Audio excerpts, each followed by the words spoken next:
Welcome to the Learning Pines YouTube. We hope this video helps. In this video, I will explain how to get Google on your PlayStation 5. First, power on your console and navigate to the home screen. Locate the game base icon, which resembles a speech bubble, and select it with the X button. Scroll down to the bottom of the left-hand menu, where you will find the Messages option. This is your gateway to the web browser. Once inside Messages, open any existing chat. To launch the browser, you need to click on an active link within a message. If you do not have one, you can send yourself a message containing google.com. After clicking, the system will prompt you to open the link. Confirm this selection.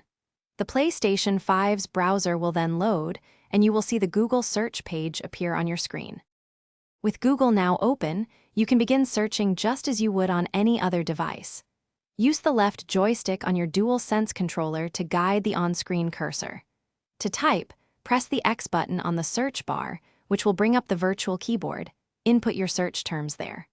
Remember to bookmark google.com for quicker future access, saving you several steps each time. It is important to remember that this browser has some limitations.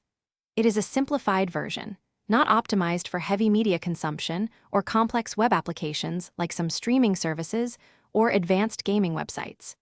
You may experience slower performance or reduced video quality on certain sites. Always close any unnecessary tabs by pressing the Options button and selecting Close tab to ensure the smoothest browsing experience possible. Thanks for watching. Consider subscribing if we helped you.